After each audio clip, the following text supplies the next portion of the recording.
आप सभी को नमस्कार। मेरा नाम डॉक्टर अनीता जैन है। मैं राजकीय महाविद्यालय सिरोही में सह आचार्य समाजशास्त्र के पद पर कार्यरत हूँ। राजकीय महाविद्यालय सिरोही मोहनलाल सुखाड़िया विश्वविद्यालय से संबद्ध है।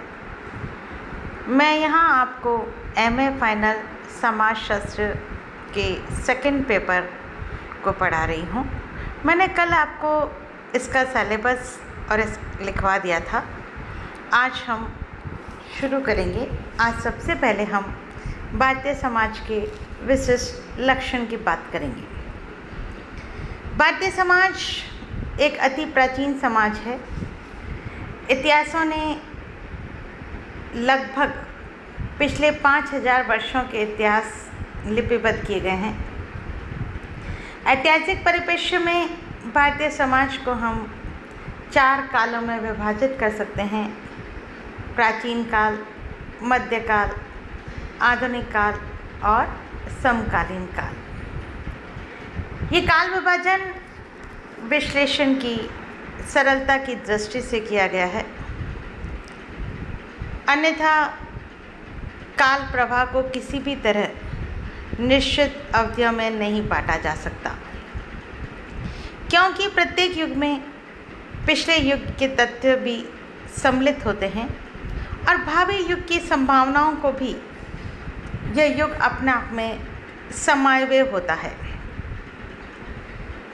प्राचीन भारत का लगभग 4000 वर्ष का इतिहास एक दीर्घकालीन सांस्कृतिक विकास की प्रक्रिया को प्रकट करता है, जिसमें भारतीय समाज की मूल परंपराएं पूर्ण रूप से विकसित हुई।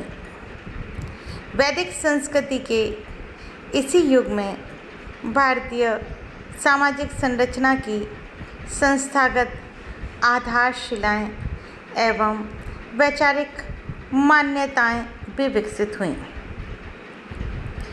वर्ण व्यवस्था, आश्रम व्यवस्था, जाति व्यवस्था, पितृसत्ता, लिंग विभेदीकरण तथा ग्राम प्रधानता भारतीय सामाजिक संरचना की प्रमुख संस्थागत आधारशिलाएं हैं। धर्म, कर्म, पुनर्जन्म, पुरुषार्थ तथा संसारेतर विश्व इसकी प्रमुख वैचारिक मान्यताएं हैं। मध्यकाल तथा आधुनिक काल में इन संस्थागत आधारशिलाओं में काफ़ी परिवर्तन हुए हैं, परंतु इनका महत्व किसी न किसी रूप में समकालीन भारतीय समाज में भी पाया जाता है। इससे पूर्व की परंपरागत भारतीय समाज के विशिष्ट लक्षणों का वर्णन किया जाए, हमें यहाँ कहना आवश्यक प्रतीत होता है कि भारत की भौगोलिक परिस्थिति ने इसके इतिहास के निर्माण में निर्णायक भूमिका निभाई है। के.एम. पनिकर के शब्दों में हम इन्वर्टेड कॉमर्स में बात करेंगे, भारत के भूगोल, इसके प्राकृतिक संकुल, इसके पर्वतों और नदियों ने किसी अन्य देश की अपेक्षा भारत के इतिहास को कई अधिक मात्रा में प्रभावित किया है। इसके उत्तर में हिमालय की ऊंची पर्वतमालाएं इसका पहरेदार हो वैसे प्रतीत होती हैं, जो इसे एशिया महाद्वीप से पृथक करती हैं। दक्षिण में एक पठारी हिस्सा है जो 3 तरफ से हिंद महासागर से घिरा हुआ है। पश्चिम में अरब सागर एवं पूर्व में बंगाल की खाड़ी के नाम से यही महासागर भारत के समुद्री महत्व को अति प्राचीन काल से बनाए हुए है। इस भांति प्रारंभिक काल से ही भारत एक पृथक भूभाग रहा है, जिसने उसके निजी जीवन एवं सभ्यता के विकास में बहुत योगदान दिया है। भारत का विशाल आकार इसे एक उपमहाद्वीप की संज्ञा दिए जाने को तर्कसंगत बनाता है। इसी प्रकार भारतीय उपमहाद्वीप की प्राकृतिक विविधता ने भी भारतीय समाज के निर्माण में अपनी भूमिका निभाई है। प्रत्येक प्रकार की जलवायु के दर्शन यहाँ होते हैं। राजपूताना के तपते हुए रेगिस्तान, हिमालय की सदा बर्फ से ढकी रहने वाली उच्च चोटियाँ, गंगा यमुना का बहुत बड़ा मैदान, बंगाल और मालाबार की ट्रॉपिकल जलवायु एवं दक्षिणी पठार की सूखी पहाड़ियों वाली भूमि ने इसे सामाजिक विविधता प्रदान की है। मूल रूप से भारतीय मनुष्य भारत की दो देशों के रूप में कल्पना करते थे।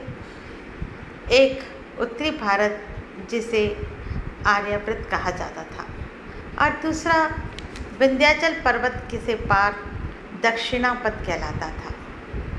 बाद में अगस्त्य ऋषि ने विंध्याचल को पार किया और पूरे दक्षिण पथ को आर्य संस्कृति के साथ बांधने का प्रयास किया। राम का वन गमन भी इस सांस्कृतिक एकीकरण का प्रयास कहा जा सकता है और तभी से हिमालय से लेकर कन्याकुमारी तक संपूर्ण भारत की अवधारणा भारतीयों के जनमानस में सदा से रही है। हमने ये भारत की अपनी एक जो भौगोलिक स्थिति है उसके बारे में जाना। अब हम परंपरागत भारतीय समाज के विशिष्ट लक्षण को जानेंगे कि वे लक्षण क्या क्या हैं। प्रत्येक समाज की अपनी एक संरचना होती है जो उसकी विभिन्न परंपराओं में निहित होती है। परंपराएं विचार करने, अनुभूति करने और व्यवहार करने के वे प्रतिमान हैं जो एक पीढ़ी से दूसरी पीढ़ी को हस्तांतरित होते हुए समाज की विरासत को प्रकट करते हैं। इसलिए किसी भी समाज का अध्ययन उसकी संरचनात्मक विशेषताओं और प्रमुख परंपराओं के आधार पर ही किया जा सकता है। परंपराओं का अध्ययन समाज की संस्कृति से जुड़ा होता है। संस्कृति किसी भी देश और समाज की आत्मा होती है। इसके माध्यम से हम समाज के जीवन की सामूहिक एवं अच्छी क्रियाओं को जान पाते हैं और यही क्रियाएं सामाजिक जीवन की नींव बनती हैं जिस पर किसी समाज की संरचना निर्मित होती है। कोई भी संस्कृति मानव जीवन के उन गुणों की सूचक होती है जिनके आधार पर वह समूह एक विशिष्ट समूह बन जाता है और अन्य मानव समूहों से अलग देखा तथा समझा जा सकता है। परिस्थितियाँ मानव की जीवन यापन की पद्धतियों और स्वभाव में अंतर उत्पन्न करती है और इसी के आधार पर एक संरचना दूसरी से अलग हो जाती है। भारतीय समाज भी विश्व के अन्य देशों की संरचनाओं व संस्कृतियों से मौलिक रूप से आध्यात्मिक उद्देश्यों के कारण अलग है। भारतीय समाज के प्रमुख आधारों को जब हम देखते हैं जिन पर वह विशाल समाज और संस्कृति टिकी है तो हमारा ध्यान प्रमुख रूप से दो बातों पर जाता है। पहला, व्यक्ति और समाज का संतुलन, समन्वय एवं दूसरा, विश्व बंधुत्व की भावना और उसका प्रसार जिसके कारण सांस्कृतिक समन्वय हो पाया है। भारतीय समाज का अध्ययन करने वाले विद्वानों ने इसकी प्रमुख संरचनात्मक विशेषताएं खोजने का प्रयास किया। एम.एन. श्रीनिवास ने भारतीय समाज की प्रमुख विशेषता इसकी सामाजिक सांस्कृतिक विविधता को बताया है। ड्यूमो ने श्रेणीबद्धता को इसका प्रमुख लक्षण माना है। उनके अनुसार इस समाज को वर्ण और जाति के ऊंचे नीचे श्रेणीबद्ध क्रम सोपान के संदर्भ में ही समझा जा सकता है।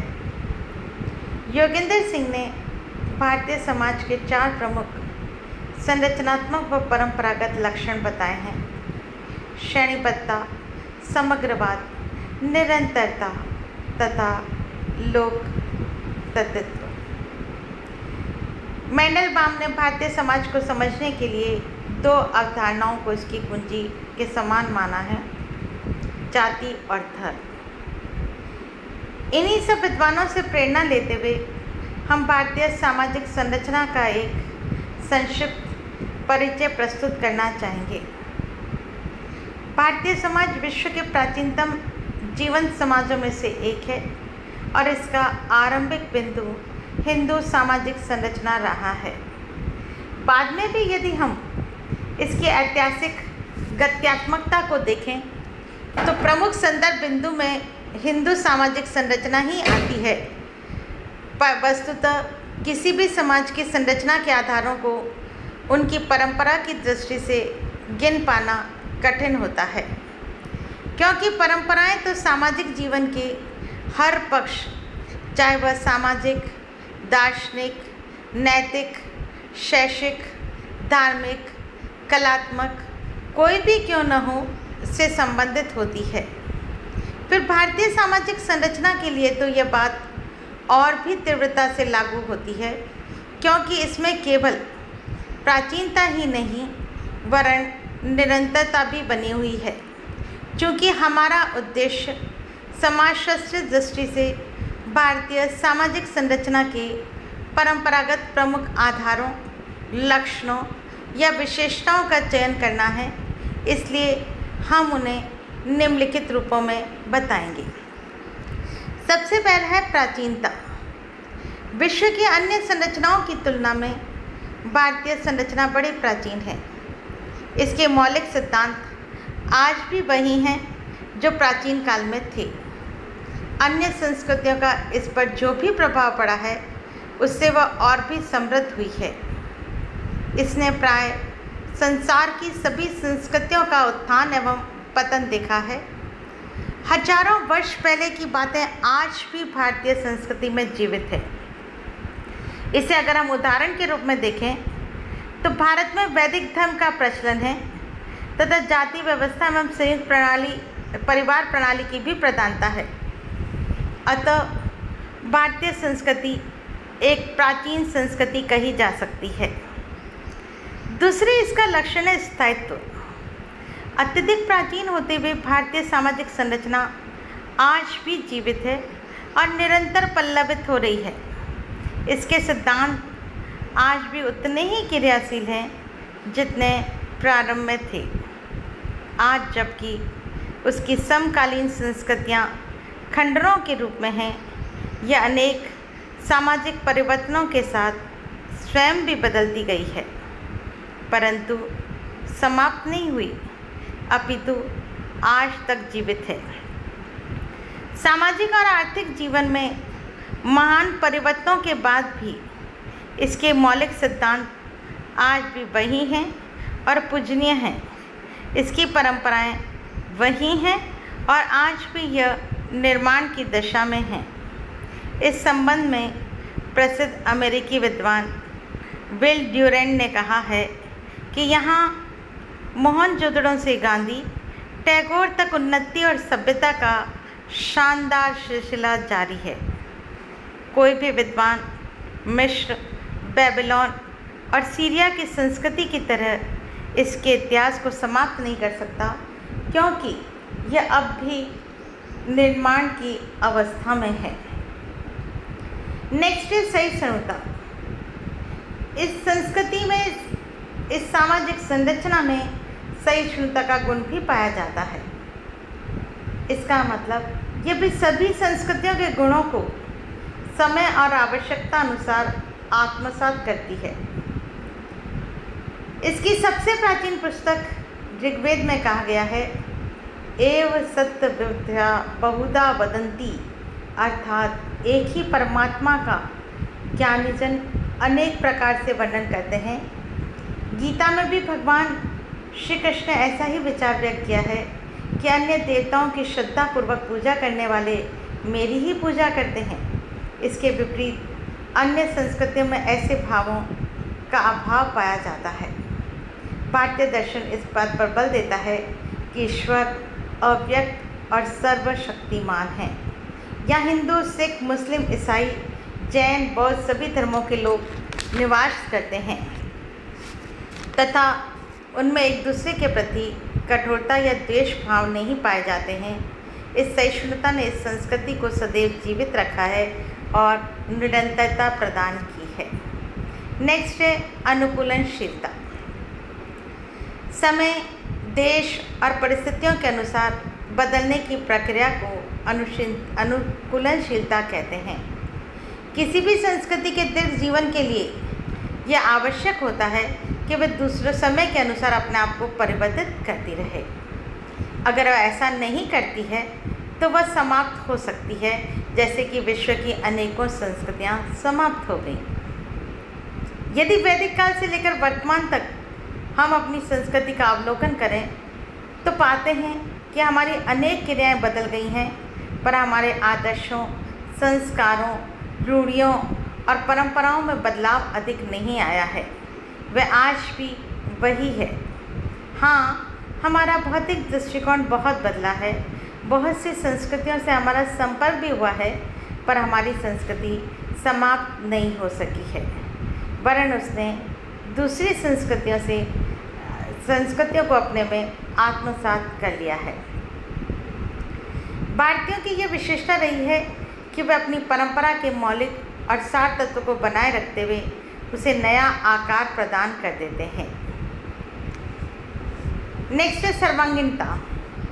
विशुद्ध रूप से यदि हम अपनी सामाजिक संरचना का अवलोकन करें तो पाते हैं कि ये जीवन के किसी एक पहलू को लेकर नहीं चलती, वरन ये जीवन के सभी पक्षों से संबंधित है। भारतीय संस्कृति ये मानकर चलती है कि मानव का जीवन उद्देश्यपूर्ण है और उसका आशय ऐच्छिक लौकिक उन्नति करना है। संपूर्ण मानव जीवन को 4 प्रमुख भागों में विभक्त किया जा सकता है: शारीरिक, मानसिक, आत्मिक और भावात्मक। भारतीय संस्कृति मनुष्य के सभी पक्षों के संतुलित विकास का प्रयास करती है, जबकि अन्य संस्कृतियाँ एकांगी हैं, जैसे पाश्चात्य संस्कृति केवल भौतिकता को प्राथमिकता देती है। अतः हम कह सकते हैं कि हमारी संस्कृति जीवन और समाज के सर्वांगीण विकास पर बल देती है। नेक्स्ट है ग्रहणशील प्रकृति।